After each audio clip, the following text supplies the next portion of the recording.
All right, so we're going to talk about some of the basics here about, that's fine. All right, so we're going to talk about valence bond theory, and then we're going to build up to molecular orbital theory, okay?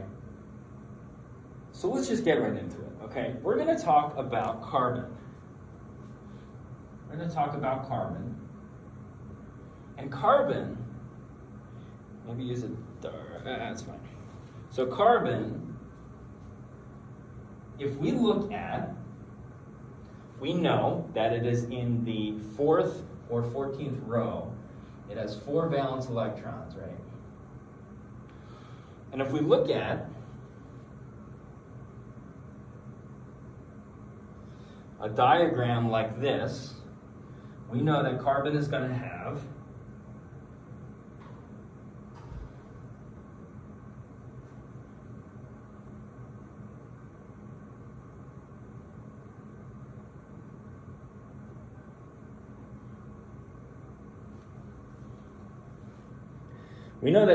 going to have 4 electrons. So off-bell principle, lowest orbital first.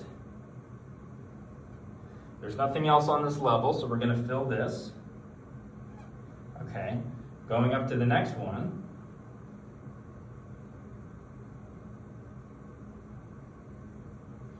So 4 valence electrons, right? Yeah. Oh, 4 valence electrons, 6 total though. So we need to get to that.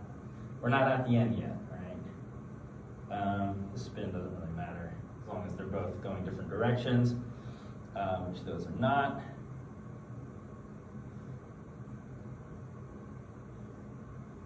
Okay, and then Hund's rule, meaning these are degenerate orbitals. These are on the same energy level. So we're able to do that. Okay, so 6 total.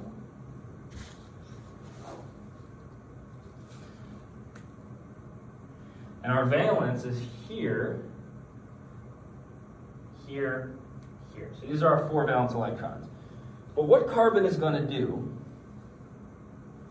is it's going to say, hey, rather than have it look lopsided like this, I'm going to take an electron from here, because half filled is okay.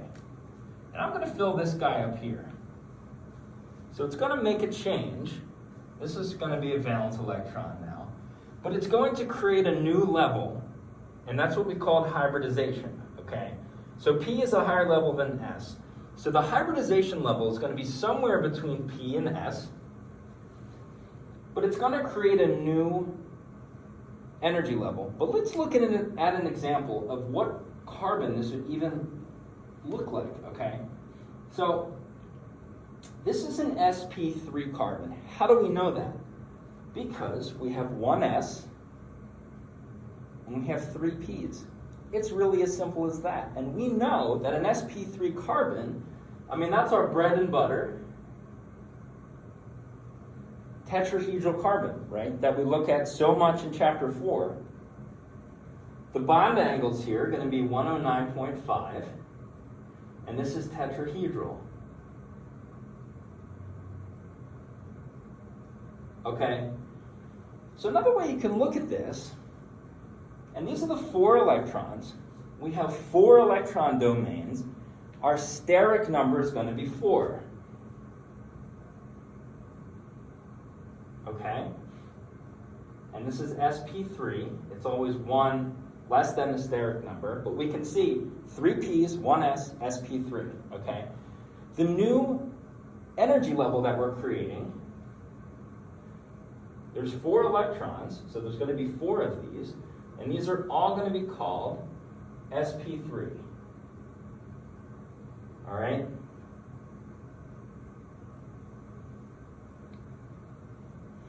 So that's how that works. Now, there's 3P and 1S, which means that this has 25% S character and 75% P character.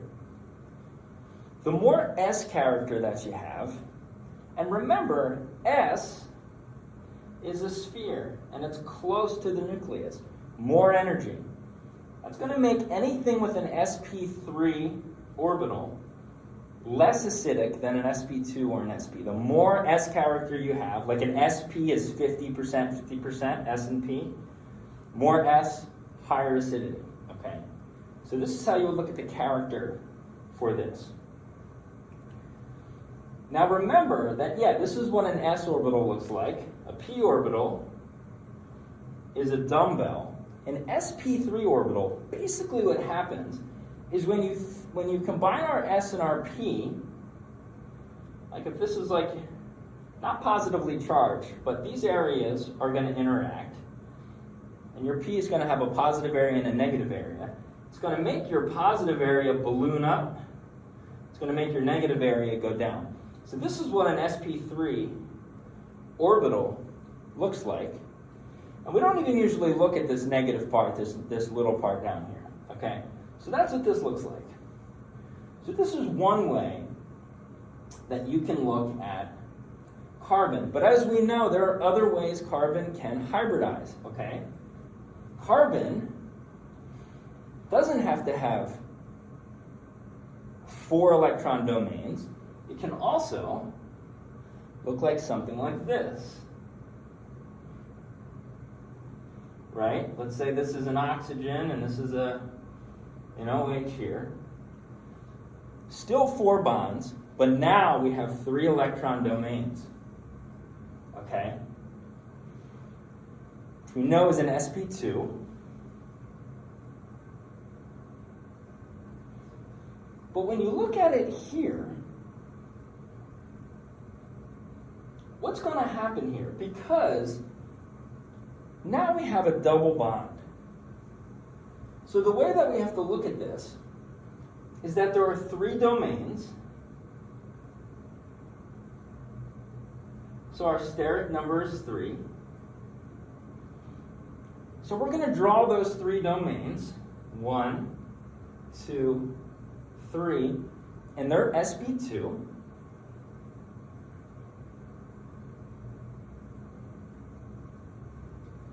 And there's 1 electron in each. Remember, we're only looking at 4 valence electrons in carbon.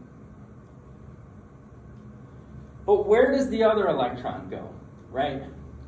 And remember, if you have an s, whether it's an s orbital or an sp, you're only thinking about single bonds, sigma bonds.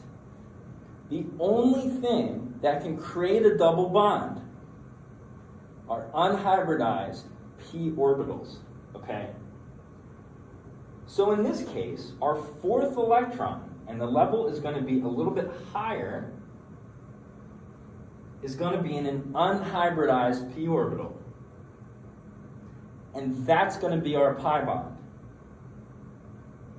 So these are all sigma. I haven't gotten to the sigma star, pi star stuff yet, but these are all sigma. This is going to be pi. So this second bond up here, that's pi, okay? And what that actually looks like in practice is that when you have this carbon, remember our sp3 orbital, I'm not going to draw the negative. I'm just going to draw the positive big balloon here. We have a big balloon going this way. We have a big balloon going this way. And remember, each one, sp2 and sp3, I think, look pretty much like this. We don't have anything going down here, but each one of these just has 1 electron. It's going to have another one going up. I know I'm at the top of the page here. It's going to have another one going up. These are all sp2. But what about the unhybridized p orbital? And just north of here, you're going to think of that oxygen in this double bond. But what's going to happen is oxygen is also going to have an unhybridized p orbital, because look at oxygen, 6, 5, 4, 3, 2, 1, 0. Oxygen also has 3 domains. It's also an sp2. And we know it has to have a pi bond because it's connected to carbon. So oxygen's sp2 are, yeah, also going to be coming out. It's also going to have one sp2 that's coming this way. But what's left for the oxygen and the carbon are an unhybridized p orbital. So I know I kind of screwed up the drawing here, but there's going to be an unhybridized p orbital coming off of both. And that's what makes the double bond. This is a pi bond. That is how a double bond works, right? So this is sp3 and sp2. Remember that carbon can also have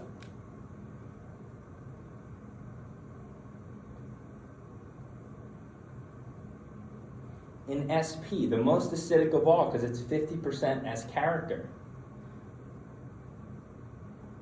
Okay? Our steric number, just count up our domains. Remember, a domain is just, hey, what side of the carbon is attached to something? 1, 2. This is linear. This is 180 degrees. And we can kind of just look at this. 2 domains. So remember what we've been doing here. If we have 2 domains, 1 electron each,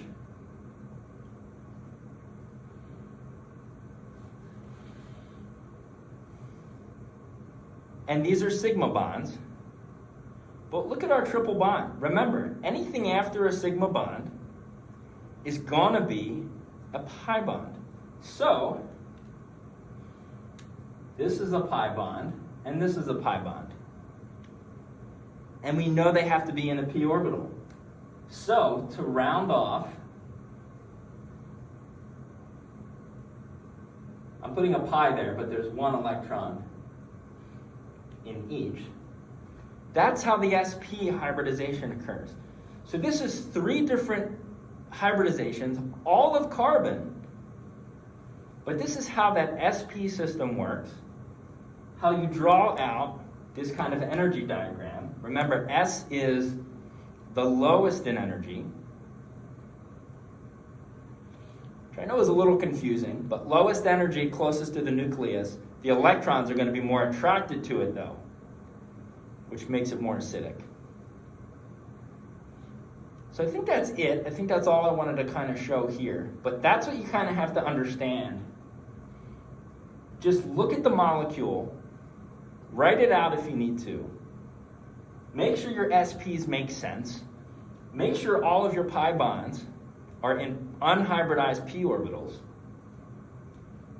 And really just look, if you have 3 p's and 1 s, 75%, 25%. If you have sp2, 2 s's, 2 p's, and 1 s, 66%, 33%. And if you have 1 s and 1 p, 50%, 50%. Okay?